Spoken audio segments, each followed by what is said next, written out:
क्या होती हैं और उन्हें हम कैसे यूज कर सकते हैं। तो अ preposition is a word placed before a noun और अ प्रोनाउन, ऐसा वर्ड जिसको हम नाउन और प्रोनाउन के पहले लगाते हैं to show the relation in which the person or thing denoted by the noun pronoun stands to another noun या pronoun, मतलब कि ऐसे words जो कि रिलेशन बता रहे हैं नाउन और प्रोनाउन का बाकी के नाउन और प्रोनाउन से in the sentence. Now read the following sentences. The man is sitting on a chair. अब जो man है वो कहाँ बैठा है, तो man और chair के बीच में रिलेशन क्या है, on. Man is sitting on the chair. They are going to school. वो कहाँ जा रहे हैं, स्कूल जा रहे हैं. तो to क्या है, to is joining. They are going to school. The dog is running after the cat. Dog भाग रहा है cat के पीछे. The word and color are prepositions. ये क्या है, prepositions. They show the relation between two things, that is man and chair. Man और chair के बीच में क्या relation है कि man बैठा है chair पे. They and school, वो कहाँ जा रहे हैं, school जा रहे हैं. Dog and cat, dog और dog cat के पीछे पड़ा है. Note, the meaning of the word preposition is the one which is placed before. अब use of some important preposition, अब कुछ इम्पोर्टेंट प्रीपोजिशंस का यूज क्या होता है. सबसे पहले प्रीपोजिशन ऑफ टाइम. तो सब preposition are used to denote time. कुछ प्रीपोजिशंस क्या डिनोट करते हैं, हमारे टाइम को डिनोट करते हैं. For example at. तो एट क्या शो कर रहा है, it is used to denote point of time कि किस टाइम कोई टास्क हुआ है. The catch started at 3 PM. कब स्टार्ट हुआ, 3 PM पे. प्रोमिनेंट फेस्टिवल्स, मतलब कि कोई ऐसे फेस्टिवल्स जो कि इंपॉर्टेंट होते हैं और वो होते ही होते हैं. We went to meet our grand parents at Holi. जब होली थी हम अपने ग्रैंड पेरेंट्स को मिलने गए. Then on. ऑन क्या शो करता है, it is used before date.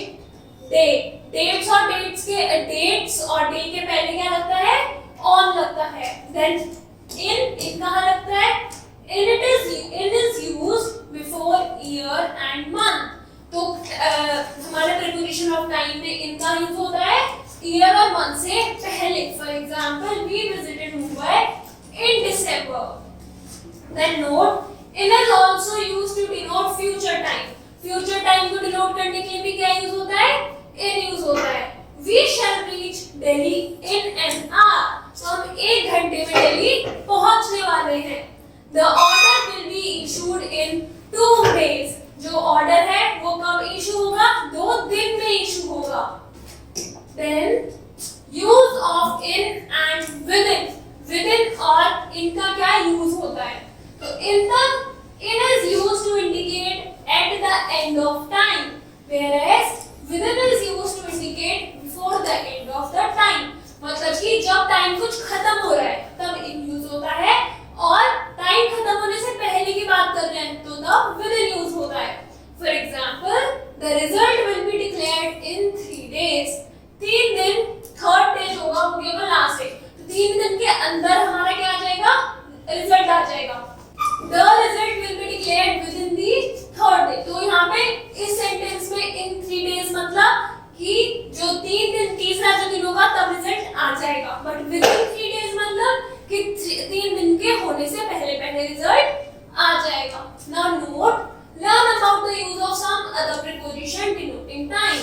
About मतलब होता है nearly, कि इतने टाइम में nearly काम हो जाएगा. It will take about an hour to finish my homework. तो मैं वो define नहीं कर रही, definitely नहीं बता रही कि 1 घंटे में काम होगा, मैं बता रही हूँ nearly 1 घंटे में हो जाएगा. Before मतलब टाइम पीरियड खत्म होने से पहले. They will return before evening. Evening होने से पहले वो वापस आ जाएंगे. After, वो जो टाइम पीरियड था वो खत्म हो गया है. For example, they will go to Agra after 1 month. 1 month हो जाएगा, उसके बाद में आगरा जाएंगे. Until means up to the time. He will not return until Monday. Monday तक वो वापस नहीं आएंगे. By मतलब before or at any particular time. He will return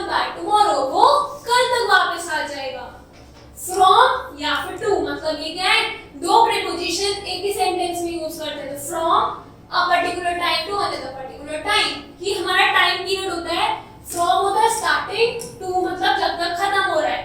the doctor will be available from 10 AM to 12 AM, की 10 बजे से 12 बजे के बीच में ही जो डॉक्टर है वो अवेलेबल रहेगा। Then B is preposition of place. Preposition of place मतलब at a particular place, मतलब कहाँ, जैसे I met my old friend at the bus stand, तो हम particular place बताते हैं जहाँ पे action हुआ है। On, upon a particular place. The monkey is sitting on a tree. तो monkey कहाँ बैठा है, tree के ऊपर बैठा है। In, inside something. My ticket is in my pocket. In मतलब क्या हो गया कि टिकट कहाँ है, पॉकेट के अंदर है। Over, upon something without any contact. The bird flew over my head. कि जो बर्ड है सिर के ऊपर से गई है बट उसका कांटेक्ट नहीं हुआ है। Under, before something, below something without any contact, मतलब कि किसी चीज के नीचे है without any contact। मतलब cat was lying under the chair. Chair के नीचे लेटी है cat. Above, upon something at a height, एक हाइट पे किसी चीज के ऊपर। The sun was shining above our head. Below मतलब कि किसी चीज के पर्टिकुलर लेवल से then lower than a particular point, अगर पॉइंट 0 है उससे नीचे कुछ चीज। Your purse is below the pillow. Then behind मतलब कि in the back side, in front of मतलब कि सामने की साइड, beside मतलब by the side मतलब साइड में, between मतलब दो चीजें हैं उनके बीच में, among मतलब inside या फिर within, कि a old bowl was lying among the old utensils मतलब पुराने बर्तनों के बीच में एक गोल्डन बोल था। Opposite मतलब on the other side, कि अगर there is a big banyan tree opposite our school, अगर स्कूल इस साइड है तो banyan tree का है उसके opposite side। Near, near मतलब बहुत पास में। Now read the following sentence. Use of at and on. At और on का use क्या होता है? I was standing at the gate. मैं कहाँ खड़ा हूँ तो पोजीशन बता रहे कहाँ, at the gate. Many vehicles were moving on the road. Vehicles कहाँ move कर रहे हैं, रोड पर। Use of at and in. My friend will meet me at the bus stop. तो कौन सी प्लेस पे मीट करेगा friend, friend at the bus stop. The baby was sleeping in its mother's lap. जो baby सो रहा है कहाँ, अपनी mother की लैप में। Use of on and in.